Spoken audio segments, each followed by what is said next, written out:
New and improved. Two words that businesses love to use. But often it turns out we choose to buy our old favourite. Thank you very much. And the last thing we want is for the winning formula to be changed in any way.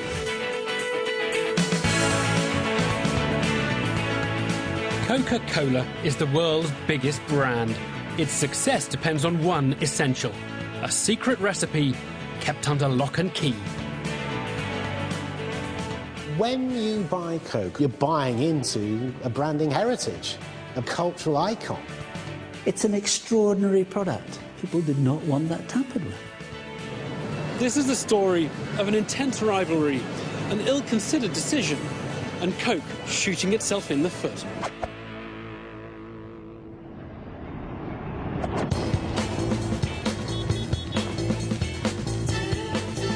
It was April 1985, and Coca-Cola had summoned the press to an important announcement in New York City. I think the anticipation would be that whatever Coke did would be a smart move. No one anticipated it wouldn't be. Camera crews, the major publications, everybody was going to be there. They orchestrated that part of the event quite well. They know how to do an event. The really incredible thing was that they were able to keep this a secret for so long. Coke chairman Roberto Goizueta was ready to let out his secret. I'm going to get right to the point. The best soft drink, Coca-Cola, is now going to be even better. Simply stated, we have a new formula for Coke. For a second, the room is dead quiet. And that was a surprise. Coke represents America. And it was sort of like saying, well, we've decided to change the American flag and put the stars someplace else. I mean, what? Why are you doing that? By the 70s, tired of trailing behind, Pepsi needed something brilliant, something that would change the game. All across America, people are taking the Pepsi Challenge. Pepsi came up with a marketing masterstroke. We instituted the Pepsi Challenge, which told the nation that more people preferred the taste of Pepsi to Coke. Can you tell me which one you prefer? L. You're both sure you like L better. What was your choice?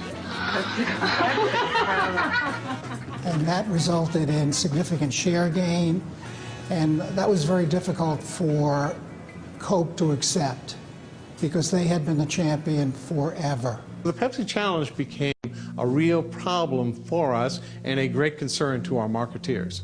And which was it you preferred? Pepsi. Just over half the Coke drinkers tested prefer Pepsi. Seriously, I mean, I remember at the time you almost couldn't refer to Pepsi. It was called PC. It was like your worst enemy. It really was. Well, I'll be darned. Everyone, I believe, on both sides was very, very involved in, let's call it the Cola Wars. That's exactly what it was.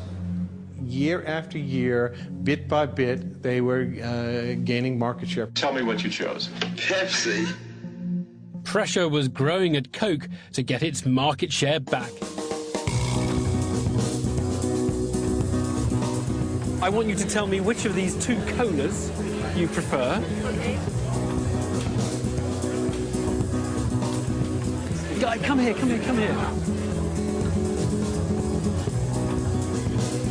You prefer the Coca-Cola? Yeah, you preferred Pepsi Cola. The Pepsi Challenge was a winner. It appeared to prove that people preferred the taste of Pepsi. But even more importantly, it also convinced executives at Coca-Cola that the taste of Coke was its biggest problem. They began to think the unthinkable. The taste of Coke had to be improved. It was not something that you did lightly. You did a lot of market research. Almost 200,000 taste tests were conducted. And those tests showed people preferred the new sweeter flavour. To Coke bosses, this market research was conclusive.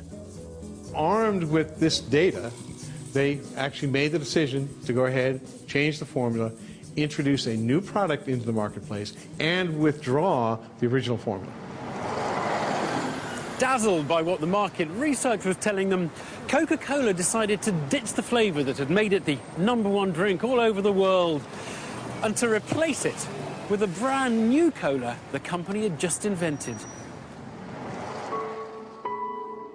I remember thinking at the time that this was either unbelievably brave or unbelievably stupid.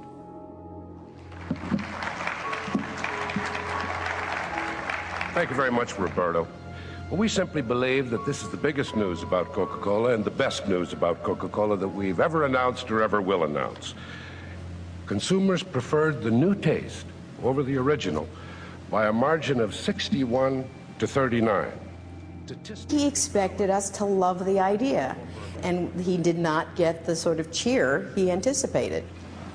It just died. And then the questions came. I mean, are you 100% certain that this won't bomb, this new formula? As I said, I think this is the surest move ever because the consumer made it. We didn't. All across America, it created a huge fanfare to welcome new Coke.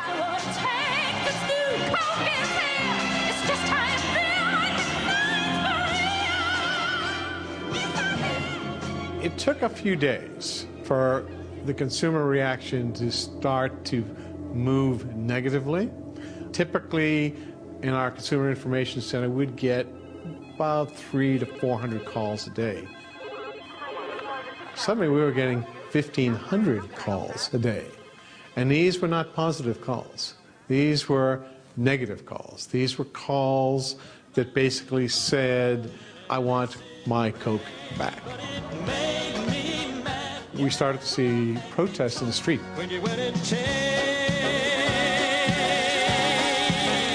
The taste of Coke. Hey, have you tried the new Coke? For Pepsi, things could scarcely be better. It was a very big error. On the streets, the demonstrations were getting angrier. It really got a little out of hand. My oldest daughter is 22. Her first word was Coke. Her second word was Mommy. Employees like myself would be confronted by neighbors saying, what have you done? Coca-Cola drinkers of America, thank you for participating. Militant Coke drinkers who wanted their old flavour back kept stepping up their campaign. Coca-Cola drinkers of America. This was a new thing, to see this sort of grassroots organizing around an issue that people felt strongly about. I put our names in. Keen to find out exactly what was going wrong, Coke executives went back to their market research. They realized they'd made some extremely significant errors. There is always a difference between blind taste testing and branded product testing. What you've got to remember with market research, and particularly if you're doing blind taste testing, is that you're doing it without all the brand associations attached. So for people to say, I prefer that product versus that product, there's only one element of what happens in brand thinking. We didn't ask all the questions we needed to ask. All we asked people was whether they preferred taste X to taste Y. We never asked them, how would you feel if we replaced X with Y? The funny thing about this case is that big old dominant companies like Coke are usually accused of being too stuck in their ways. They're like dinosaurs, unable to keep up with the world. What Coke found out was it's not as simple as that. Successful companies have reasons to be cautious of change. And so the something that they decided to do was to bring back original formula Coca-Cola, this time branded as Coca-Cola Classic.